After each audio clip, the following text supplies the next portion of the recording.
Imaginez un exercice militaire conjoint quelque part dans le Pacifique. Les meilleurs opérateurs des États-Unis, les légendaires Navy SEALs, sont déployés pour neutraliser un objectif côtier fortifié. Ils disposent de la technologie la plus avancée au monde, de budgets illimités, de drones de surveillance en temps réel et d'une réputation forgée par des décennies de films hollywoodiens.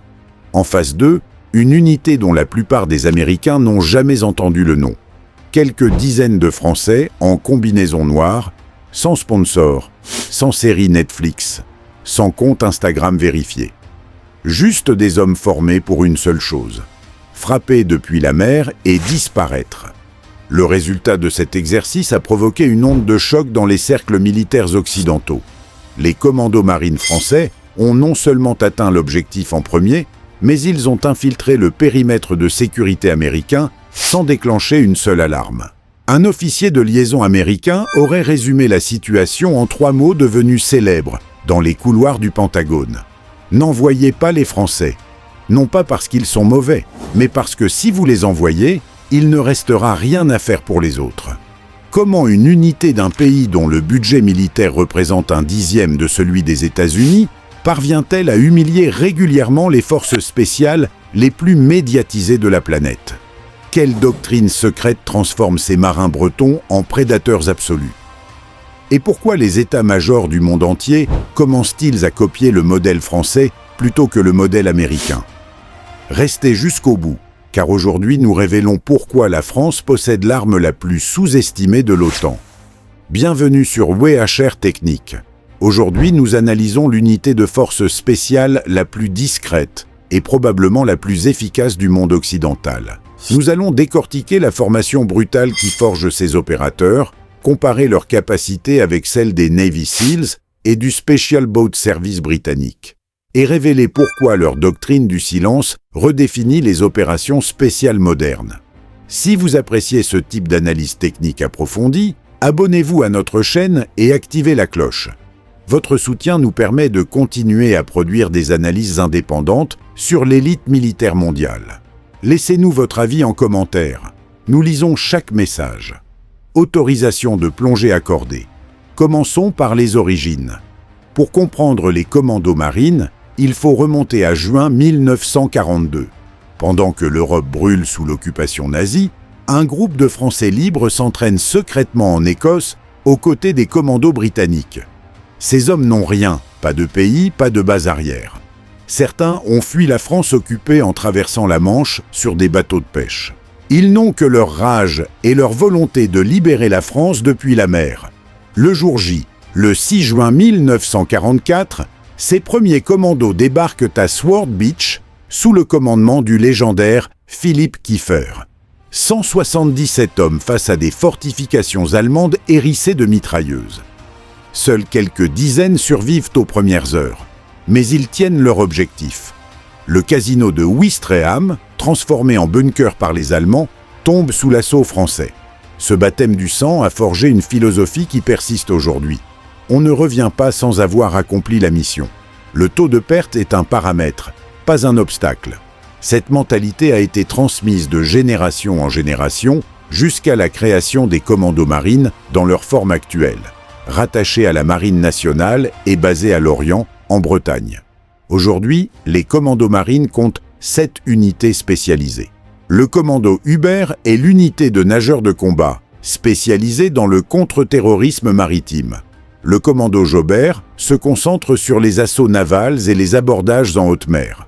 Le commando Trépel excelle dans les raids terrestres profonds. Le commando de Penfentenyo gère l'appui feu et les tireurs d'élite longue distance.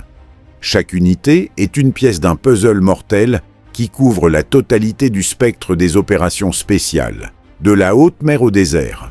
Mais ce qui distingue les commandos marines de toutes les autres unités au monde, c'est leur sélection. Et c'est ici que la comparaison avec les SEALs devient fascinante. La sélection dure environ 8 mois. 8 mois de souffrance méthodique conçus pour briser chaque candidat jusqu'à ce qu'il ne reste que l'instinct pur. Sur 100 candidats, entre 10 et 15 recevront le béret vert. Parfois moins. Le stage commence par une évaluation physique classique, mais très vite, la dimension change. Les candidats sont plongés dans des scénarios où la fatigue extrême, le froid et la privation de sommeil deviennent les véritables adversaires. La phase maritime est redoutée. Les candidats effectuent des raids nautiques de nuit dans les eaux glaciales de l'Atlantique, naviguent en kayak sur des dizaines de kilomètres dans l'obscurité totale, puis mènent un assaut terrestre immédiatement après avoir touché la plage, trempés et tétanisés par le froid. En opération réelle, personne ne vous accorde 30 minutes pour récupérer après 3 km de nage dans une eau à 9 degrés. Vous devez combattre dans les secondes qui suivent votre sortie de l'eau. Il y a une épreuve que les anciens décrivent comme le point de rupture, la marche commando de l'Orient. Plusieurs dizaines de kilomètres en terrain côtier accidenté, de nuit, avec équipement complet. Le candidat est seul et doit naviguer sans GPS, uniquement à la carte et à la boussole. Ceux qui se perdent sont éliminés. Ceux qui arrivent en retard sont éliminés. Et ceux qui arrivent dans les temps mais ne peuvent pas réciter immédiatement un briefing tactique complet sont aussi éliminés. Le corps doit tenir, mais l'esprit doit rester tranchant.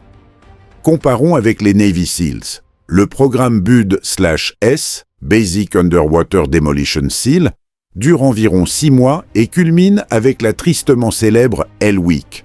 5 jours et demi de privation totale de sommeil combinée à une activité physique constante et ininterrompue dans le froid, la boue et l'eau de l'océan Pacifique à Coronado en Californie. Les candidats parcourent plus de 300 km à pied pendant cette semaine, effectuent des centaines de pompes et de tractions, portent des rondins de bois et des bateaux pneumatiques sur la tête pendant des heures entières. Le taux d'abandon dépasse souvent les 75%. C'est impressionnant et la réputation est entièrement méritée. Il faut une volonté de fer pour survivre à Hell Week. Cependant, la philosophie entre les deux formations diffère fondamentalement. Le BUD/S américain est conçu principalement pour identifier les individus qui refusent d'abandonner, quelles que soient les circonstances. C'est un filtre de volonté pure, un test de résistance mentale brute. Le stage commando français, lui, est conçu pour produire des opérateurs polyvalents capables de penser clairement, de planifier efficacement et d'exécuter avec précision dans des conditions de chaos total et de fatigue extrême. La nuance est capitale et elle explique tout ce qui suit. Les SEAL cherchent des hommes qui ne lâchent jamais. Les commandos marines cherchent des hommes qui ne lâchent jamais et qui, au milieu de l'enfer, continuent de prendre des décisions tactiques intelligentes, de calculer des azimuts, de gérer une radio et de commander une équipe de combat. Un ancien instructeur français a résumé la chose ainsi. Les Américains fabriquent des marteaux indestructibles. Nous fabriquons des couteaux suisses qui fonctionnent sous l'eau, dans le désert, en jungle et en milieu urbain, et qui coupent dans le silence.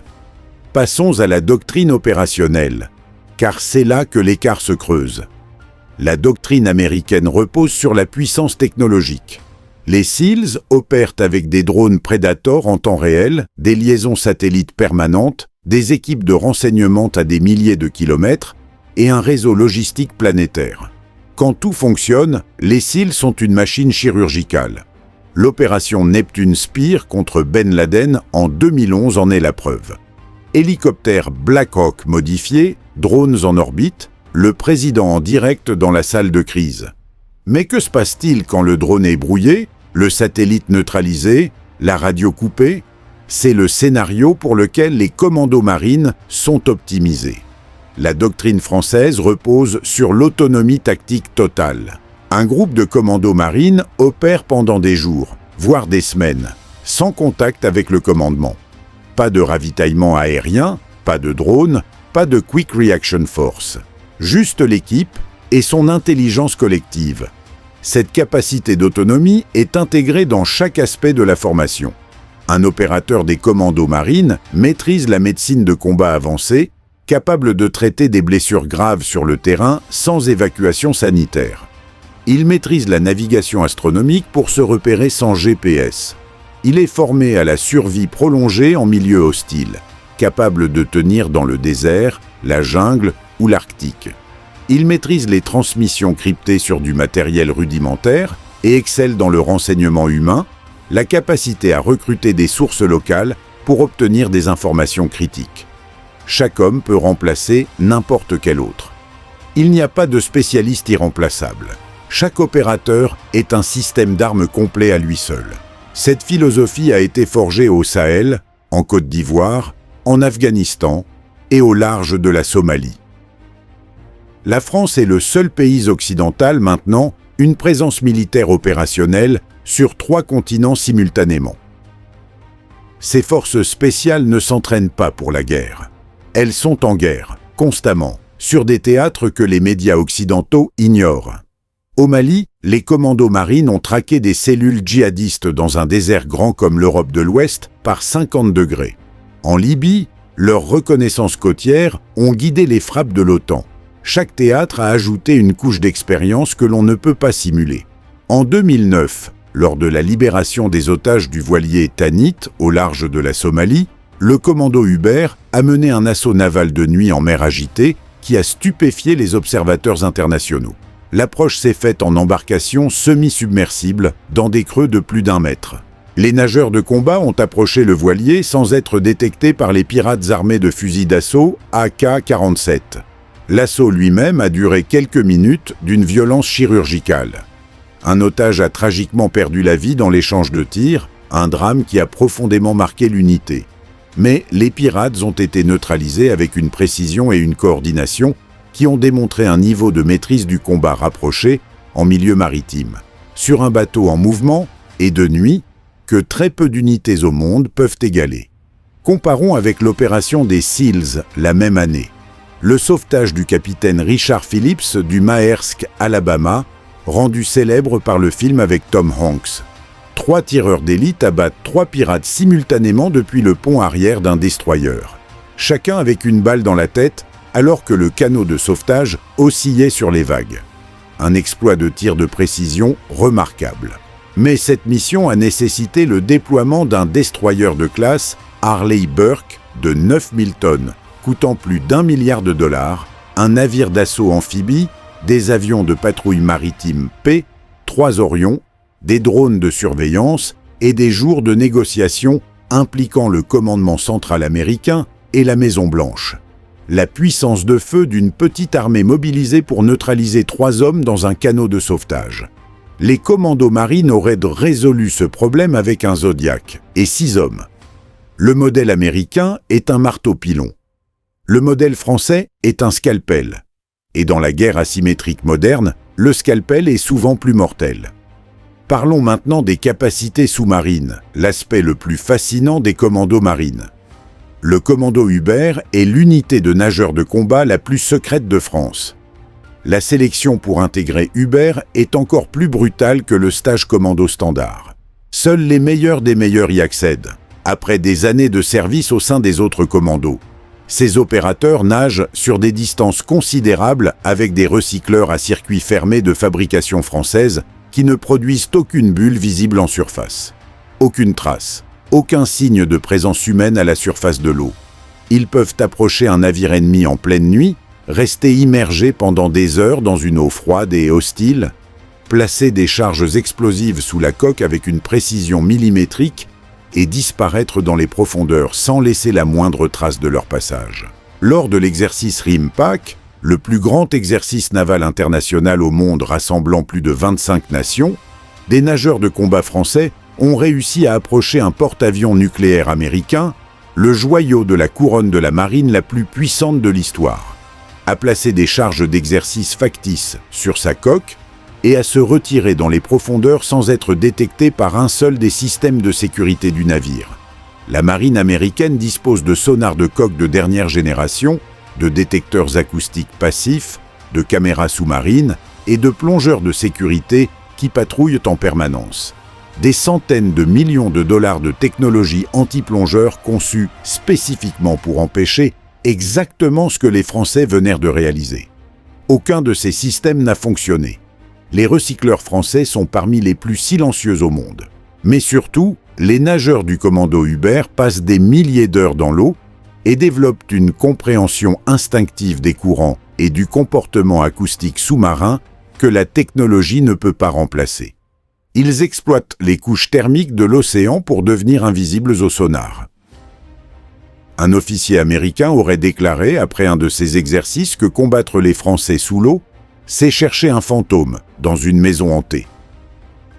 Vous savez qu'il est là, mais vous ne le verrez jamais avant qu'il ne soit trop tard. Abordons la comparaison avec le Special Boat Service britannique, souvent considéré comme le rival direct des commandos marines au sein de l'OTAN. Le SBS est l'unité de force spéciale navale du Royaume-Uni, rattachée aux Royal Marines. Sur le papier, le SBS et les commandos marines partagent des missions quasi identiques. Reconnaissance maritime, assaut naval, contre-terrorisme, nageurs de combat, sabotage côtier. Les deux unités s'entraînent régulièrement ensemble et entretiennent un respect mutuel profond qui remonte à 1942 quand Français et Britanniques combattaient côte à côte. Le SBS se distingue par son intégration aux renseignements anglo-saxons des Five Eyes et l'accès direct aux moyens du MI6 et de la RAF, mais les commandos marines jouent dans une catégorie différente en matière d'expérience opérationnelle récente. La France mène des opérations de combat actives en Afrique depuis les années 1960 de manière quasi continue. Opération Serval au Mali en 2013, Opération Barkhane au Sahel de 2014 à 2022, intervention en Centrafrique, en Côte d'Ivoire, au Tchad, en Libye, au Liban. Ce ne sont pas des rotations de maintien de la paix où les soldats patrouillent en derrière des barricades. Ce sont des opérations de combat intenses contre des insurgés déterminés, bien armés et parfaitement adaptés à leur terrain. Les commandos marines ont accumulé un volume d'heures de combat réel en conditions de terrain variées que seules les forces spéciales américaines peuvent rivaliser en quantité. La différence fondamentale est qu'ils le font avec une fraction du budget, une fraction de la logistique et pratiquement zéro couverture médiatique. Quand un SEAL revient d'opération, il peut écrire un livre et faire un podcast. Quand un commando marine revient d'opération, il n'en parle même pas à sa famille. Pourquoi le modèle français est-il copié par les états-majors de l'OTAN ? Parce que les conflits modernes ne ressemblent plus aux guerres conventionnelles du XXe siècle. L'ennemi est fluide, dispersé parmi les populations civiles, et il utilise des moyens asymétriques de plus en plus sophistiqués. Drones commerciaux modifiés pour larguer des grenades, embarcations rapides chargées d'explosifs télécommandés, cyberattaques combinées au sabotage physique. Le modèle américain lourd, techno-dépendant et extrêmement coûteux montre ses limites structurelles. Vous ne pouvez pas envoyer un destroyer pour chaque menace asymétrique. Le coût est insoutenable. Mais vous pouvez envoyer 6 commandos marines avec un Zodiac. Et le problème sera résolu avant que quiconque ne sache qu'il y avait un problème. Les Pays-Bas, la Belgique et plusieurs nations nordiques ont commencé à réorganiser leurs forces spéciales maritimes en s'inspirant directement du modèle français. Des groupes plus petits, plus autonomes, capables d'opérer sans soutien extérieur. L'accent sur l'intelligence humaine plutôt que sur la dépendance aux systèmes automatisés. Sur la discrétion plutôt que sur la puissance de feu. Les commandos marines ne sont pas privés de technologie. Ils utilisent le HK416F, des optiques Aimpoint, des systèmes de vision nocturne à 4 tubes, des communications satellitaires cryptées. Mais ils sont entraînés à accomplir la mission même si tout cet équipement tombe en panne. La technologie est un multiplicateur, jamais une béquille. Un SEAL sans satellite appelle des renforts. Un commando marine sans satellite sort sa boussole et continue. Imaginons un scénario opérationnel pour comprendre cette doctrine en action. Nuit noire quelque part en Méditerranée orientale, un navire marchand battant pavillon suspect a été identifié par la DGSE comme transportant des armes lourdes et des composants d'engins explosifs, destinés à un groupe terroriste opérant sur la côte libyenne. L'interception doit se faire en eaux internationales, sans bruit, sans témoins et sans incident diplomatique. 2 Zodiacs à coque rigide du commando Jaubert glissent sur l'eau noire à vitesse minimale, moteurs étouffés au maximum. Les opérateurs portent des combinaisons de combat sombre et des recycleurs à circuit fermé. À 500 mètres du navire cible, Ils coupent les moteurs complètement et pagaient en silence, se fondant dans le bruit des vagues contre la coque du cargo. L'abordage se fait simultanément par la proue et la poupe. Des grappins magnétiques silencieux s'accrochent aux rambardes métalliques. Une ascension de la coque de 14 mètres en moins de 30 secondes, sans un bruit. En 4 minutes exactement, le navire est entièrement sécurisé. Les 17 membres d'équipage sont maîtrisés et regroupés sur le pont avant. Et les caisses d'armes sont identifiées, photographiées et documentées. Aucun coup de feu tiré, aucune blessure. Un hélicoptère NH-90 de la marine française apparaît à l'horizon pour assurer l'extraction. Le lendemain matin, les médias ne rapportent rien. Le gouvernement français ne confirme rien. Le navire est redirigé vers un port allié pour inspection. Efficacité maximale, visibilité minimale. Les SEALs auraient obtenu le même résultat, mais avec un groupe aéronaval en soutien, une autorisation présidentielle filmée en salle de crise et un film à 200 millions de dollars 3 ans plus tard. En résumé, les commandos marines représentent le secret le mieux gardé de l'OTAN. Dans un monde où la guerre se définit par la précision et la discrétion plutôt que la puissance brute, ces opérateurs silencieux incarnent ce dont les démocraties occidentales ont besoin. Ils ne cherchent pas la gloire, ne veulent pas de films, ne publient pas de livres. Ils plongent dans la nuit, accomplissent la mission et rentrent à l'Orient sans que personne ne sache qu'ils étaient partis. Le scalpel ultime de l'OTAN, petit, discret, mortel, est sous-estimé par tous ceux qui n'ont jamais eu le malheur de l'affronter. Quelle est votre opinion ? Pensez-vous que le modèle français est supérieur au modèle américain dans les conflits modernes ? L'autonomie tactique est-elle plus importante que la supériorité technologique ? Les SEALs disposent-ils d'un avantage décisif que nous n'avons pas mentionné ? Écrivez-nous votre avis dans les commentaires. Si cette analyse vous a plu, laissez un pouce vers le haut. Abonnez-vous à Wear Technique pour ne manquer aucune analyse. Là où la technique rencontre la stratégie, nous restons en première ligne. Restez vigilants, restez informés. À la prochaine fois.